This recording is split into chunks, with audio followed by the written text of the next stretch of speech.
Welcome back or welcome to the channel. It's good to see you. It's good to see you again. If you've only just joined me, I would suggest going back at least to the start of the functional series just to watch that first opening video. Maybe you know some of the poses. Maybe there's some techniques in some of the videos following before this sequence that it might be worth checking out. But again, go at your own pace, do what feels right for you. Today, we are going to be doing a tree pose. Okay, so standing on one leg. Okay, there's a few different variations for this. I'm going to start off with doing a Tadasana, a mountain pose, okay, but with the feet really close together. This helps us just tune in. It just takes a moment just to tune into the body and observe what the body does. Okay, so we're just bringing the toes together, bringing the heels together. So we want the feet, smaller surface area as possible, as tight as possible as they can possibly be. Okay, so it's almost like the toes, the outside of the feet, and the heels are the only thing on the floor. Maybe the balls of the feet lift up just slightly off the floor. So really, really as tight as possible. Get the feet as close together as possible. Lift the kneecaps, engage the thighs. We've got that gentle little push forward from the hips, so the pelvis, the front of the pelvis is coming up. It's posterior tilt of the pelvis. Little confident lift through the chest, shoulders gently retracting. Crown of the head reaching up to the sky. Okay, just taking the arms down the side of the body today, Tadasana. Close the eyes and get the feet, if you can't get the feet to my position, get them as close as possible. The closer they are, the more we're going to feel into this, what I'm going to talk you through. Okay, so nice rigidity through the body as well. Feet tight together, as rigid as possible through the whole body. Crown of the head gently reaching up, shoulders pull back and down the body. Fingertips shooting energy down towards the floor like little anchor points. And just take the awareness down into the feet. Just observe any movement anywhere around the feet, little twitches of muscles maybe. Maybe there's movement up through the legs, around the thighs, around the hips, into the glutes. Maybe it's a gentle little sway. Maybe there's just little twitches of muscles anywhere up and down those legs. Maybe even into the lower back and the core, just a touch. Okay, just keeping the eyes closed. Maybe there's a gentle sway, side to side, forward and backwards, as the body just kind of balances itself out. Again, the tighter the feet are together, the more we're going to feel into this. Closing the eyes down. And just feeling into how the body adjusts. Okay, this is always happening. Every second of every day, our body's doing little micro movements, just adjusting, just tweaking to keep us upright. When we're standing, when we're walking, when we're chatting to people, when we're sitting down, no matter what we're doing, the body's just always correcting. It's finding those little adjustments just to keep us balanced. We are not quick enough to think about it, okay, consciously. This is all autonomic processing running in the background, okay? We're just too busy to notice because whenever you learn to walk, that's when we learn to do it. Just run systems in the background, okay? But it's nice to just to check in with this wobble, with this adjustment, with these twitches, with these twitches, just to feel into the body, just to observe it doing what it does, and just taking a moment to acknowledge that, because people freak out when they stand on one foot and they start to wobble. They can feel their foot twitching and wobbling, their leg moving, and oh, I'm really wobbly. But this is always happening. Okay, this is always happening in the body, constantly adjusting to keep us upright. Okay, so just blinking the eyes open, taking the feet a little bit wider.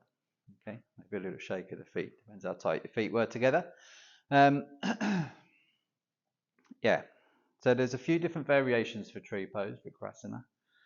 Excuse my pronunciation. Tree pose. So what I tend to teach in a standard is heel against the ankle, heel against the calf, heel against the inner thigh up here. Okay. So there's lots to do depending on how tight your hips are, depending on how unstable you're feeling. You know, if you want a little bit of security, keep that left foot on the floor, for example, here. Okay, so there's always these options.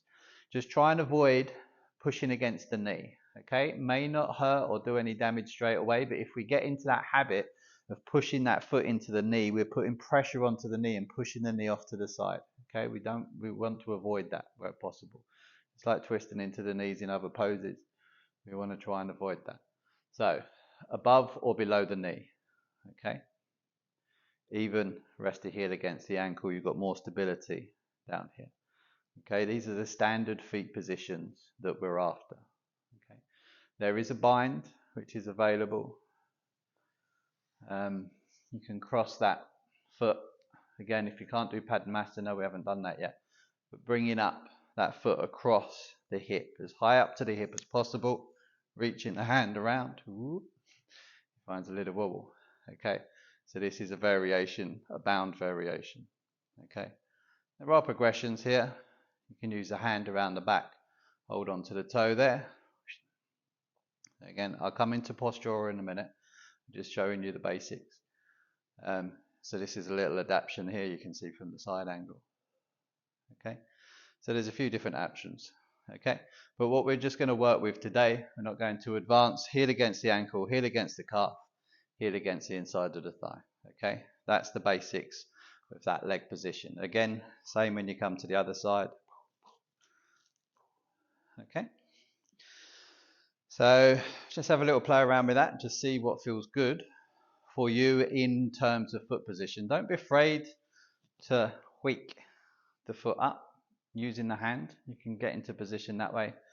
Okay, I tend to find that pressing the heel into the thigh as well helps. So my toes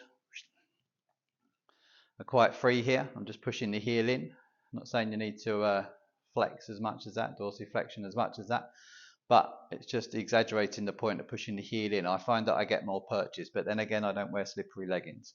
So, well, not on camera anyway. So, yeah.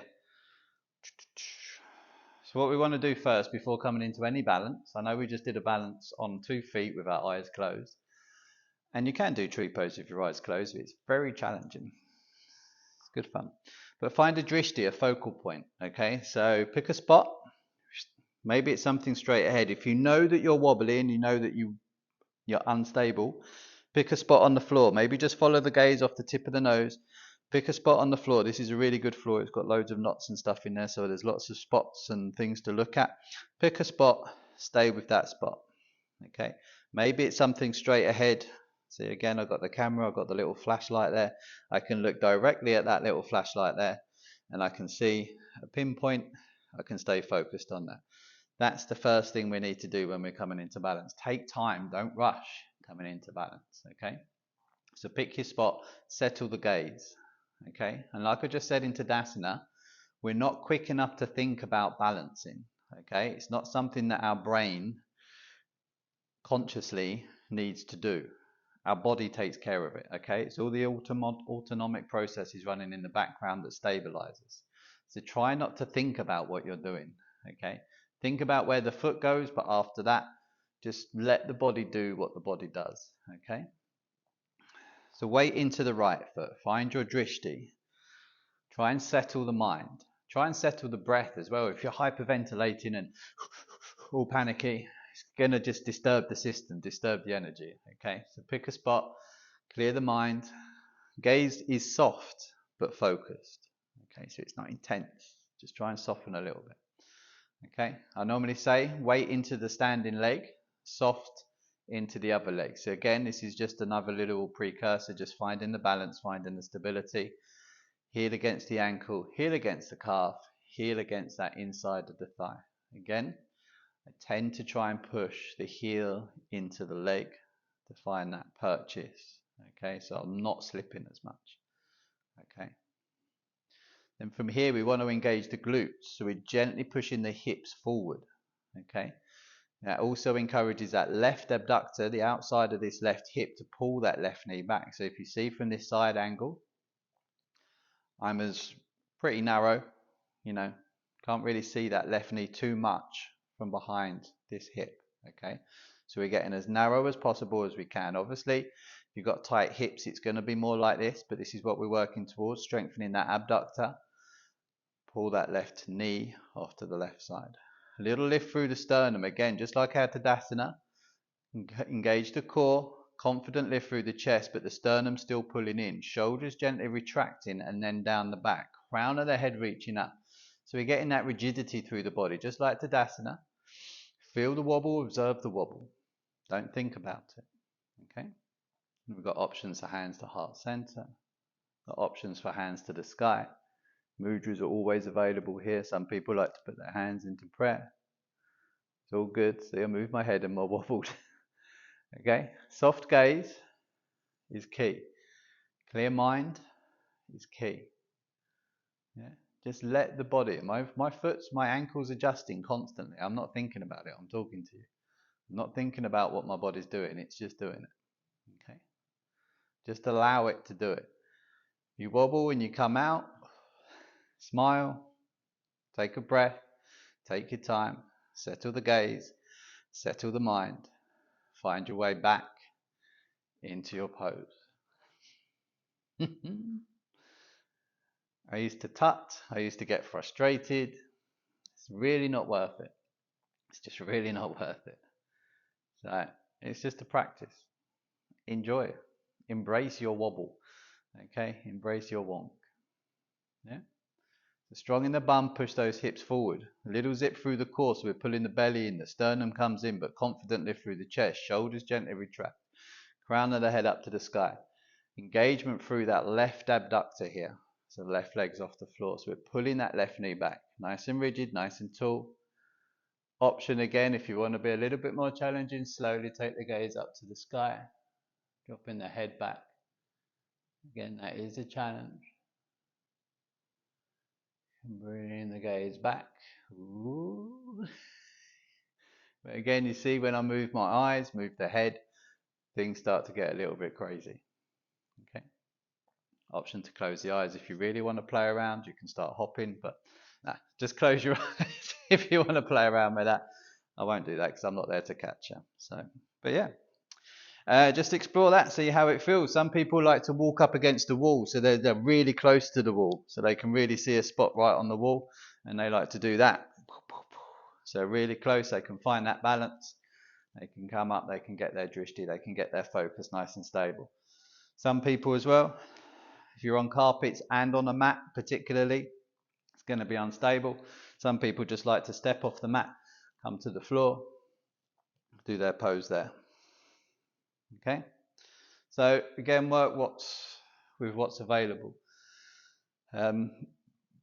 I did get to a point when I was practicing headstand that I would purposefully practice it on the mattress on the bed because it was less stable, so that I could build more strength and get more control. So when I come back to a hard floor or a mat or a stand-up paddleboard, I was able to hold it a lot more securely.